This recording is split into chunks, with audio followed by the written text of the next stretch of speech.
How's your first ever mini camp? How's it going coming out of OTAs and just the transition and now really kind of hitting another level with these veterans? It's going really well. I've been getting that question a lot, and I'm like, I'm living the dream, honestly.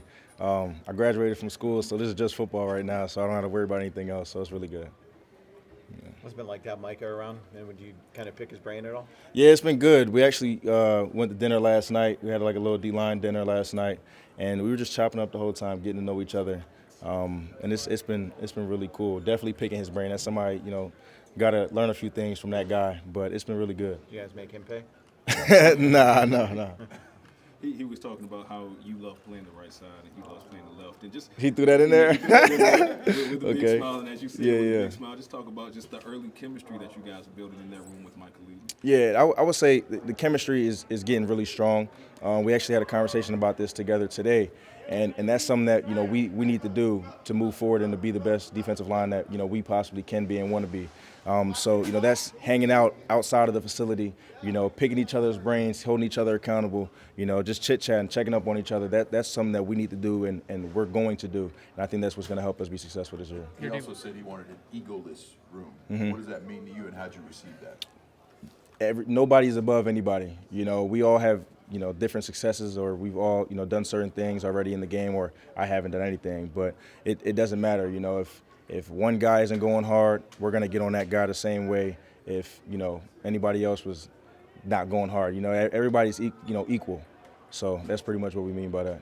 There are guys around the league that are in similar contractual spots to him right now that aren't at minicamp. What's it say to you? What does it say to this locker room that he's here right now, present with you guys? Yeah, that guys are invested and want to be and want to be a part of this organization, of course, and want this organization to succeed. I think that's what that shows, and I think that'll it'll speak volumes later on in the year. Hopefully, when we're doing what we're supposed to do, winning games, because we're so tight. They want to be a part of this thing. That right side, left side, Micah mentioned dominant hand. Is that kind of technique stuff that you're particularly focused on? I think it's definitely preference. To me, it doesn't matter.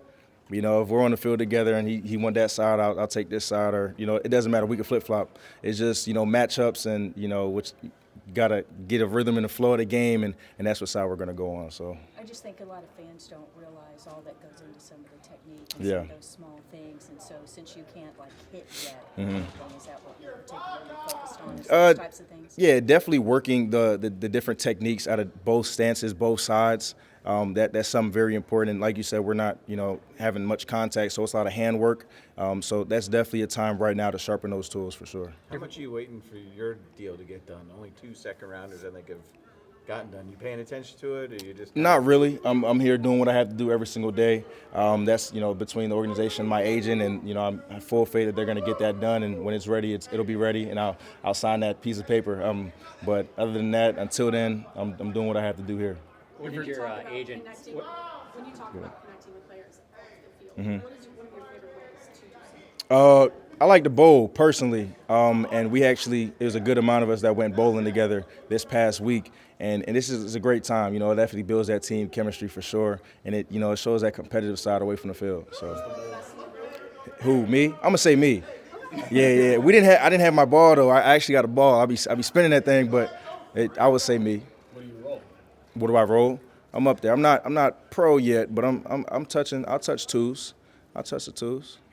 Anybody else in that ballpark? I have no idea. I'm not worried about anybody else. What did your agent tell you, when you got taken in the second round? Did he say that there was a possibility, hey, these second-round contracts sometimes take a little bit longer? No, he didn't say anything in particular.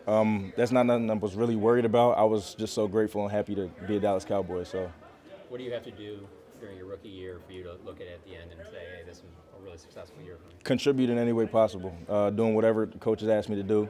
That'll be a successful year. Staying healthy, obviously, and just put my best foot forward every single day, every single game. That'll be a successful rookie year for me. We've seen you in some versatile different spots during OTAs and minicamp, whether it be dropping in coverage, going after. I know you can't really do a whole lot physicality-wise, but them already speaking that confidence into you, how grateful, I guess, you're for that. I think it'll be very fun, and I think, we got a lot of guys, and we kind of talk about it. And Coach White Cotton he said he wants his defensive ends to be the most athletic guys on the field. So you might see somebody standing up, you might see somebody on the edge, inside, outside. We're going to be everywhere because we got those guys, we got the athletes in the room. So Getting used to 41? not all the way, but we'll see how that. We'll see how that. Yeah, we're getting there. That, yeah, for sure. You said a couple minutes ago, I haven't done anything yet. How important is that mentality, that approach, that what seems to be kind of hunger behind that? Yeah. How important is that to you achieving what you want? That's important. You know, I think that when you get complacent and comfortable, that's kind of when you see your downfall. That's kind of when you fall by the wayside. So, I'm a rookie now, I'm fresh now, but, to be able to have that hunger and have that chip on my shoulder, that needs to be my mentality for the rest of my, playing career. And that's mine right now, and I don't see that changing anytime soon because that's very important. You got to be a dog, you got to be hungry, you got to want to go do it every single day, day in and day out, and that's how you be successful, that's how you become one of the greats. So. Since you've gotten here, who have you grown closest to?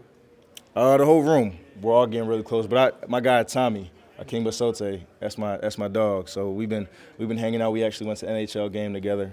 That was a fun experience. He was a little too big for the seat. That's why he was standing up a little bit. The people were upset about it, but he was a little too big for the seat. Sweet. Yeah, we'll see about next time for sure. Yeah. Appreciate y'all. Thanks for your time. Thank you.